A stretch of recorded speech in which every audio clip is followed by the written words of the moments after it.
Hello बच्चों, CA inter की गुरु ज्ञान की सीरीज चल रही है सितंबर 26 एग्जाम की।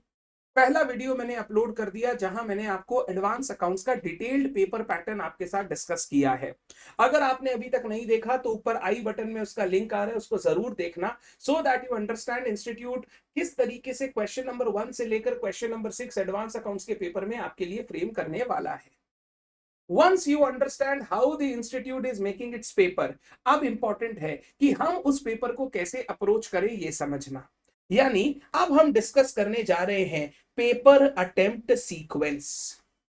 किस सीक्वेंस में पेपर अटेम्प्ट करना है वो जानना बहुत जरूरी है।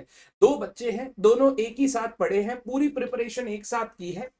जब एग्जाम में जाते हैं एक बच्चा 95 मार्क का पेपर अच्छी तरीके से कंप्लीट करके आ रहा है, एक बच्चा 75 80 85 का मार्क का ही पेपर अटेम्प्ट कर पा रहा है, वो 90 95 100 मार्क्स नहीं कर पा रहा है। ये बहुत हद तक डिपेंड करता है आप किस तरीके से अपना पेपर अटेम्प्ट कर रहे हो। तो आज के इस गुरु ज्ञान में मैं आपको बताऊंगा कि अगर अविनाश संचेती एक स्टूडेंट होता इन 2026 एंड वो पेपर अटेम्प्ट करता एडवांस अकाउंट्स का, तो वो किस तरीके से पेपर को अप्रोच करता। अगर जैसा हमारा 7-8 टर्म्स का पेपर पैटर्न रहा है वैसा ही पेपर पैटर्न आया, 80 85% 90% वैसा ही आएगा, वैसा ही आया तो ये paper attempt sequence as it is तुम फॉलो कर सकते हो। बट अगर मान लो इंस्टीट्यूट ने कुछ एलिमेंट ऑफ सरप्राइजेस दिए हैं तो हम लोग अपनी स्ट्रैटेजी को उसी तरीके से मोल्ड करेंगे एग्जामिनेशन में। बट बेस हमारा यही स्ट्रैटेजी रहेगा, थोड़ा बहुत हम अपने एग्जामिनेशन में अपने आप को मोल्ड करते रहेंगे। एक पेपर अटेम्प्ट करने का बेसिक रूल यही होता है, जो तुमको सबसे अच्छे से आता है वो सबसे पहले लिखना है, जिसमें कंफ्यूजन है, जो डिफिकल्ट चीजें हैं उनको लास्ट में करना है।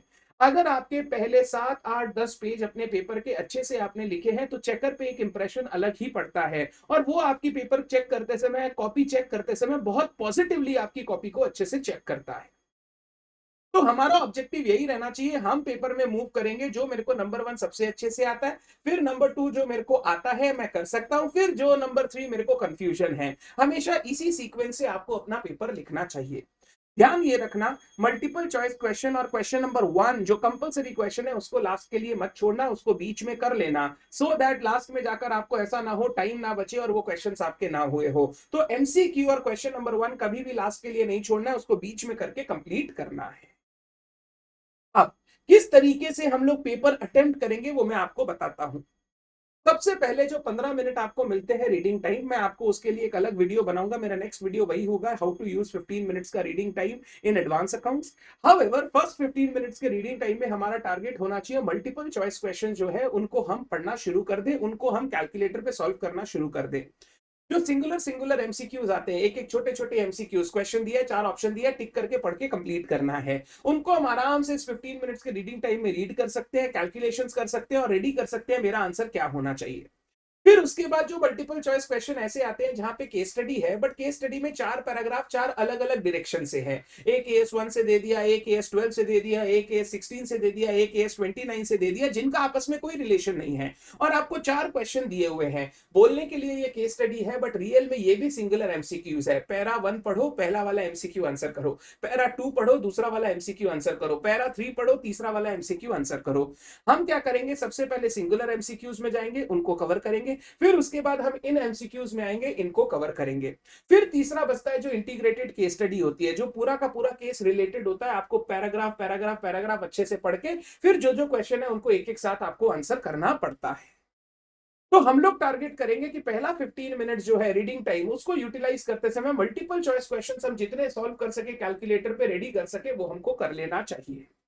उसके बाद जैसे ही 15 मिनट रीडिंग टाइम हो रहा है, आपके पास कॉपी आई, आपके पास ओएमआर शीट आई, जो जो एमसीक्यू आपने कर लिए उनको आप मार्क कर सकते हो, उनको आप मार्क करके कंप्लीट कर दो। देयर आफ्टर अब स्टार्ट होता है सब्जेक्टिव वाला पोर्शन। सब्जेक्टिव वाले पोर्शन में मेरे हिसाब से सबसे पहले बच्चे को क्वेश्चन नंबर 6 क्वेश्चन नंबर 3 ये दो क्वेश्चन अटेम्प्ट करने चाहिए। आइदर पहले 6 कर लो, सेकंड 3 कर लो, या पहले 3 कर लो फिर 6 कर लो। क्वेश्चन नंबर 6 में 3 छोटे छोटे क्वेश्चन आते हैं, 4 4 और 6 मार्क्स का, जिसमें एक ब्रांच भी रहता है। क्वेश्चन नंबर 3 में 2 क्वेश्चन आते हैं 8+6 या 7+7, जिसमें एक कैश फ्लो रहता है, इसमें एक एएस या बाईबैक वगैरह रहता है। इसको आप 3 और 6 को सबसे पहले अटेम्प्ट करो। अब अगर कोई बच्चा देख रहा है, बोल रहा है हम तो ब्रांच किया ही नहीं है, तो फिर उसको क्वेश्चन नंबर 6 स्किप करना पड़ेगा, दूसरे क्वेश्चंस करने पड़ेंगे। हाउएवर अदरवाइज अगर आपने इस तरीके से बेसिक आपने प्रिपरेशन कर रखी है, तो क्वेश्चन नंबर 6 और क्वेश्चन नंबर 3 आपका फर्स्ट और सेकंड क्वेश्चन होना चाहिए। 14 28 मार्क्स हो गया। फिर हम जाएंगे क्वेश्चन नंबर 1 में, जो हमारा कंपलसरी क्वेश्चन अकाउंटिंग स्टैंडर्ड वाला 5+5+4 तीन क्वेश्चन आते हैं। अगर तीन में दो भी बहुत अच्छे से आता है ना, लिख दो, और एक के लिए या तो लिख दो या उसके लिए पेज छोड़ दो, बाद में भी आके लिख सकते हो। क्वेश्चन नंबर 1 आपको नेक्स्ट अटेम्प्ट करना चाहिए। फिर अगर कोई रिमेनिंग एमसीक्यूज आपके बाकी है, तो आप रिमेनिंग एमसीक्यूज करके उनको कंप्लीट कीजिए। अब जितना टाइम बचा है, आपके पास तीन क्वेश्चन बचे हैं, question number 2, question number 4, question number 5, और तीन में से आपको दो लिखने हैं। अब 2, 4, 5 ये तीनों 14 मार्क के बड़े बड़े क्वेश्चन आते हैं, तो या तो पहले 2, 4, 5 में कोई एक कर लो, फिर जो बचा उन दोनों में कोई एक कर लो। इस तरीके से आपको ये लास्ट दो क्वेश्चन इस तरीके से 14 मार्क्स वाले अटेंड करने पड़ते हैं। अगर कोई बच्चा चाहता है वो ज्यादा से ज्यादा अटेम्प्ट कर सके एडवांस अकाउंट्स में, तो उनको चॉइस में एक क्वेश्चन छोड़ना होगा अमॉन्ग क्वेश्चन 2, 4 और 5।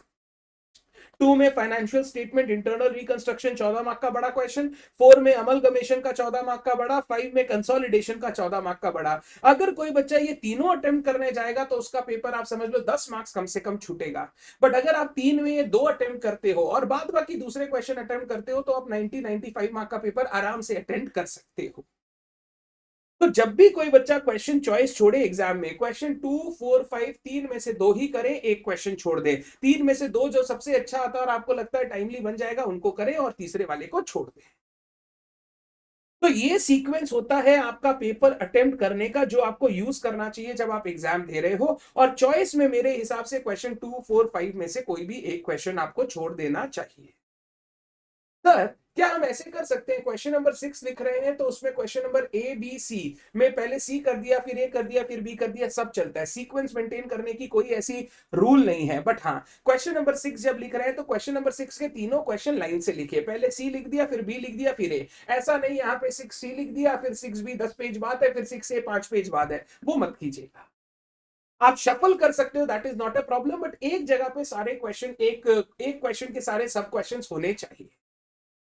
अगर इस तरीके से कोई पेपर अटेम्प्ट करता है, आई एम 100% श्योर वो बच्चा ज्यादा से ज्यादा पेपर अटेम्प्ट कर पाएगा और अच्छे से अच्छे अपने मार्क्स स्कोर कर पाएगा।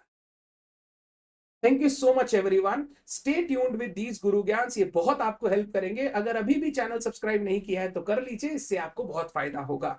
Thank you so much, bye bye.